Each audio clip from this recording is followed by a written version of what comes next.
প্রিয় শিক্ষার্থীরা, আসসালামু আলাইকুম। ওয়েলকাম ব্যাক টু শিখবো আমরা টু অল স্টুডেন্টস। আমরা আজকে যে বিষয়টি নিয়ে আসলে কথা বলার জন্য হাজির হয়েছি, সেই বিষয়টি হচ্ছে সততার পুরস্কার। ষষ্ঠ শ্রেণীর গল্পের বা বইয়ের যে প্রথম গল্পটা আমরা আজকে পড়ব, সেটি হচ্ছে সততার পুরস্কার। আমরা প্রথমেই শব্দার্থ ও টিকা সম্বন্ধে আমরা আসলে জেনে নেব, এবং সেইগুলো জানলে পরে আমাদের মূল পাঠটি পড়তে সুবিধা হবে। যেমন শব্দার্থ টিকা আমরা পড়ি। ধবল শব্দের অর্থ হচ্ছে সাদা, গাভীন শব্দের অর্থ হচ্ছে গর্ভ ধারণ করেছে এমন অথবা গাভীন গরু। আমির শব্দের অর্থ ধনী বা হচ্ছে ধনবান অথবা যার টাকা পয়সা অনেক বেশি আছে। সর্বাঙ্গে শব্দের অর্থ হচ্ছে সারা শরীর অথবা সমস্ত দেহ। কসম শব্দের অর্থ হচ্ছে শপথ বা দিব্যি। স্বর্গীয় দূত শব্দের অর্থ হচ্ছে আল্লাহর বার্তাবাহক বা হচ্ছে সংবাদবাহক। নূর শব্দের অর্থ হচ্ছে জ্যোতি বা আলো। পুঁজি শব্দের অর্থ হচ্ছে সম্বল বা মূলধন। দোহাই শব্দের অর্থ হচ্ছে শপথ অথবা হচ্ছে কসম। সম্বল শব্দের অর্থ হচ্ছে পাথেয় অথবা পুঁজি। বেজার শব্দের অর্থ হচ্ছে অখুশি হওয়া অথবা অসন্তুষ্ট। শব্দার্থের পর আমরা এবার মূল পাঠের যে অংশটি আছে সেটি আমরা পড়ব। সততার পুরস্কার লিখেছেন মোহাম্মদ শহীদুল্লাহ। আমরা মূল পাঠটি পড়ব, তোমরা বইটি খুলে আসলে দেখতে পারো অথবা স্ক্রিনে যেটা দেখা যাচ্ছে সেটা দেখেও তোমরা আসলে পড়তে পারবে। মনোযোগ দিয়ে আসলে বিষয়টি দেখো। সেকালে আরব দেশে তিনটি লোক ছিল। একজনের সর্বাঙ্গে ধবল, একজনের মাথায় টাক, আরেকজনের দুই চোখ অন্ধ। তার মানে তিন ব্যক্তি তিন ধরনের। একজন হচ্ছে সারা শরীর সাদা, একজনের মাথায় টাক, যার মাথায় কোনো চুল নেই, এবং তৃতীয় ব্যক্তি যিনি ছিলেন তার চোখটা অন্ধ, তার মানে তিনি চোখে দেখেন না। আল্লাহ তাহাদের পরীক্ষার জন্য এক ফেরেশতা পাঠাইলেন। ফেরেশতা হইলেন আল্লাহর দূত। আমরা দূত শব্দের অর্থ পড়েছি বার্তাবাহক। তাহারা নূরের তৈরি। এমনি কেহ তাহাদিগকে দেখিতে পায় না। আল্লাহর হুকুমে তাহারা সকল কাজ করিয়া থাকেন। ফেরেশতা মানুষের রূপ ধরিয়া প্রথমে ধবল রোগীর নিকট আসিলেন। তিনি তাহাকে বলিলেন, কি তুমি সবচেয়ে ভালোবাসো?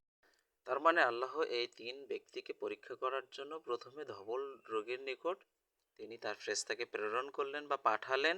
এবং তিনি প্রথমে গিয়ে ফেরেশতা প্রথমে ধবল রোগীর নিকট গেল এবং তাকে গিয়ে জিজ্ঞেস করলো যে তুমি সব থেকে কি ভালোবাসো, সবচেয়ে তুমি কি ভালোবাসো? উত্তরে ধবলরোগী বলিল, আহা, আমার গায়ের রং যদি ভালো হয়, সকলে যে আমাকে বড় ঘৃণা করে। তার মানে ধবল রোগীর গায়ের রং সাদা হওয়ার কারণে সকলেই তার থেকে এড়িয়ে চলে এবং সবাই তাকে ঘৃণা করে। এজন্য তার রং যদি ভালো হয়, সেই জিনিসটা সে ফেরেশতার কাছে চাইল।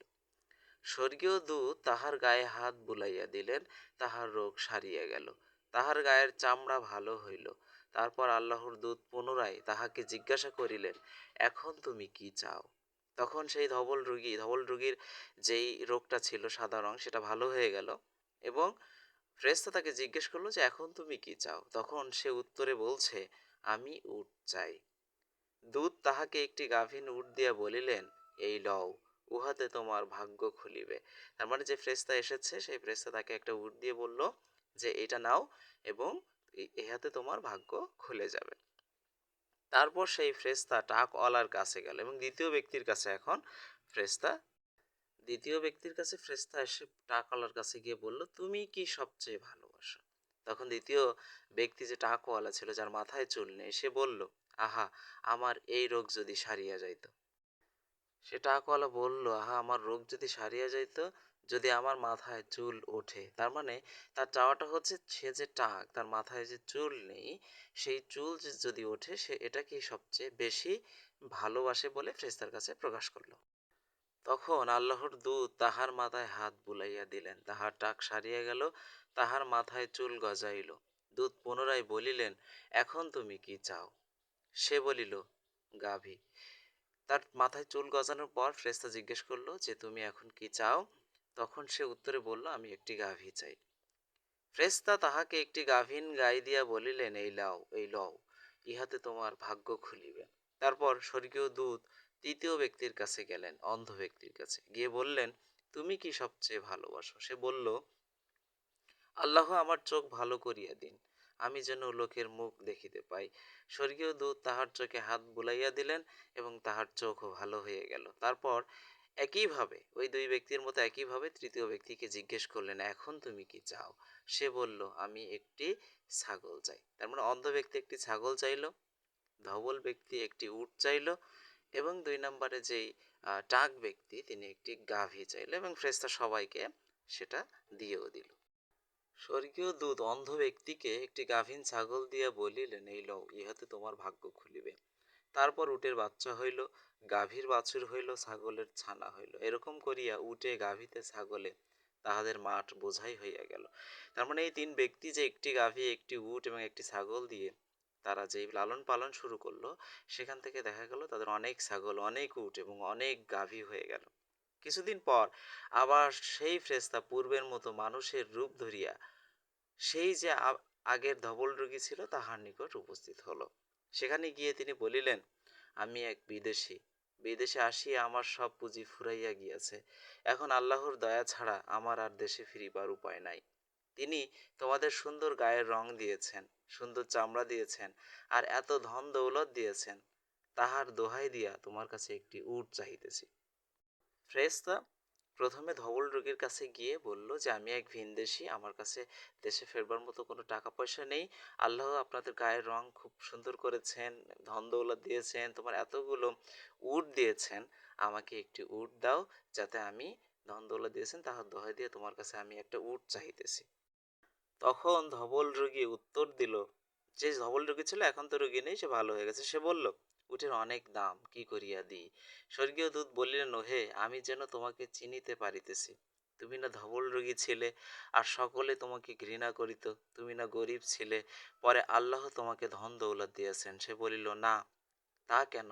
এসব তো আমার বরাবরই আছে। তার মানে সে মিথ্যা বলছে এবং সে যে ধবল রোগী ছিল, সে যে গরিব ছিল, সে যে ঘৃণিত ছিল, সকলেই তাকে ঘৃণা করতো, এই কথাটা সে ফেরেশতা মনে করিয়ে দিল, কিন্তু সে অস্বীকার করলো যে, কই, এরকম তো ছিল না, আমি বরাবরই ভালো ছিলাম। স্বর্গীয় দূত বলিলেন, আচ্ছা, যদি তুমি মিথ্যা বলিয়া থাকো, তবে তুমি যেমন ছিলে আল্লাহ আবার তোমাকে তাহাই করিবেন। তারপর স্বর্গীয় দূত পূর্বে যে টাকওয়ালা ছিল তাহার কাছে গেলেন। সেখানে গিয়া আগের মতোই একটি গাভী চাহিলেন। সেও ধবলডিগির মতো তাহাকে কিছুই দিল না। তখন স্বর্গীয় দূত বলিলেন, আচ্ছা, তুমি যদি মিথ্যা কথা বলিয়া থাকো, তবে তুমি যেমন ছিলে আল্লাহ তোমাকে তেমন করিবেন। তার মানে দুই ব্যক্তির কাছে, ধবল রোগী এবং টাকওয়ালার কাছে যাওয়ার পরেও তারা দুজনই তাদের পূর্বের অবস্থা বা আগের যে অবস্থা তারা ছিল সে অবস্থার কথা অস্বীকার করে এবং সেক্ষেত্রে ফেরেশতা তাহাদেরকে বলেন যে, তোমরা যেমন ছিলে ঠিক তেমনই থাকবে। এরপর স্বর্গীয় দূত তৃতীয় ব্যক্তির কাছে গেল। তারপর স্বর্গীয় দূত পূর্বে যে অন্ধ ছিল তাহার কাছে গিয়ে বলিলেন, আমি এক বিদেশী, বিদেশে আমার সম্বল ফুরাইয়া গিয়াছে। এখন আল্লাহর দয়া ছাড়া আমার দেশে পৌঁছাবার কোনো উপায় নাই। তিনি তোমার চক্ষু ভালো করিয়া দিয়াছেন, আমি তোমাকে সেই আল্লাহর দোহাই দিয়া একটি ছাগল চাহিতেছি, যেন আমি সেই ছাগল বেচা টাকা দিয়ে দেশে ফিরিয়া যাইতে পারি। তখন সে বলিল, হ্যাঁ, ঠিক তো, আমি অন্ধ ছিলাম, পরে আল্লাহ আমাকে দেখিবার ক্ষমতা দিয়েছেন। আমি গরিব ছিলাম, তিনি আমাকে আমির করিয়াছেন। আমির শব্দের অর্থ আমরা আগে পড়েছি যে ধনী। তুমি যাহা চাও লও, আল্লাহর কসম, আল্লাহর উদ্দেশ্যে যে জিনিস লইতে তোমার মন চায় তাহা যদি তুমি না লও, তবে আমি তোমাকে কিছুতেই ভালো লোক বলিব না। তার মানে অন্ধ ব্যক্তি বলছে, আল্লাহর উদ্দেশ্যে তোমার যা নিতে মন চায় সেটা যদি তুমি না নাও, তাহলে আমি তোমাকে কিছুতেই ভালো লোক বলবো না। ফেরেশতা তখন বলিলেন, বাস, তোমার জিনিস তোমারই থাক, তোমাদের পরীক্ষা লওয়া হইল, আল্লাহ তোমার উপর খুশি হয়েছেন আর তাহাদের উপর বেজার হয়েছেন।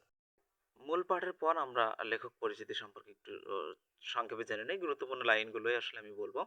মোহাম্মদ শহীদুলের জন্ম 1885 খ্রিস্টাব্দে ভারতের পশ্চিমবঙ্গের 24 পরগনা জেলার পেয়ারা গ্রামে তিনি জন্মগ্রহণ করেন। এই লাইনটা গুরুত্বপূর্ণ।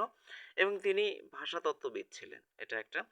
আর তিনি হচ্ছে প্যারিসের সোরবন বিশ্ববিদ্যালয় থেকে ডক্টর অফ লিটারেচার ডিগ্রি লাভ করেন এবং তিনি বাংলা ভাষার, বাংলা ব্যাকরণ রচনাতেও তার অবদান অনেক বেশি ছিল। সো এই হচ্ছে মোটামুটি লেখক পরিচিতি। সংক্ষেপেই আমি আরেকবার বলছি, 1885 খ্রিস্টাব্দে ভারতের পশ্চিমবঙ্গের 24 পরগনা জেলায় তিনি জন্মগ্রহণ করেন। তিনি প্যারিসের সোরবন বিশ্ববিদ্যালয় থেকে ডক্টর অফ লিটারেচার ডিগ্রি লাভ করেন এবং তিনি একজন ভাষাতত্ত্ববিদ ছিলেন। এবং ডক্টর মোহাম্মদ শহীদুল্লাহ কর্মজীবনে তিনি ঢাকা বিশ্ববিদ্যালয় ও রাজশাহী বিশ্ববিদ্যালয়ের বাংলা বিভাগে তিনি অধ্যাপনা করেছেন। তার মানে তিনি শিক্ষকতাও করেছেন বিশ্ববিদ্যালয়ের। সেটা কোথায়? ঢাকা এবং রাজশাহীতে। এবং তার আর মোটামুটি সে বিষয়টা হচ্ছে তার কিছু লেখা আছে। তার লেখা রচনাগুলোর মধ্যে উল্লেখযোগ্য হচ্ছে 'শেষ নবীর সন্ধানে' এবং 'গল্প মঞ্জুরি'। এই দুটি মনে রাখার চেষ্টা করবে। 'শেষ নবীর সন্ধানে' এবং হচ্ছে 'গল্প মঞ্জুরি'। এবং তিনি মোহাম্মদ শহীদুল্লাহ ১৯৬৯ খ্রিস্টাব্দে ঢাকায় মৃত্যুবরণ করেন। ঢাকা বিশ্ববিদ্যালয়ের শহীদুল্লাহ হল প্রাঙ্গণে তাকে সমাহিত করা হয় এবং ঢাকা বিশ্ববিদ্যালয়ের একটি হল, শহীদুল্লাহ হল, তার নামেই আসলে করা হয়েছে। সো প্রিয় শিক্ষার্থীরা, আজকের মতো এ পর্যন্তই। আমরা পরবর্তী এপিসোড নিয়ে তোমাদের সামনে হাজির হয়ে যাব খুব শীঘ্রই। এবং হচ্ছে তোমাদের যদি কোনো প্রশ্ন থাকে, মতামত থাকে, তাহলে অবশ্যই কমেন্ট বক্সে জানিয়ে দেবে। এবং পরবর্তী এপিসোডের জন্য চোখ রাখো আমাদের এই ইউটিউব চ্যানেল এবং ফেসবুক পেজ শিখবো আমরা। এই চ্যানেলটিতে তোমরা অবশ্যই ভালো লাগে, যদি এই ভিডিওটি ভালো লাগে তাহলে অবশ্যই তোমরা সাবস্ক্রাইব করে দিবে এবং হচ্ছে আমাদের লাইক বাটনে ক্লিক করে আমাদের সাথে অবশ্যই থাকবে। এবং কোনো প্রশ্ন মতামত সেগুলো অবশ্যই কমেন্ট বক্সে জানিয়ে দেবে, যাতে পরবর্তীতে আমি বা তোমাদের জন্য আরও ভালো ভালো এপিসোড উপহার দিতে পারি। সবাইকে ধন্যবাদ জানিয়ে আজকের মতো এখানে শেষ করছি। আল্লাহ হাফেজ।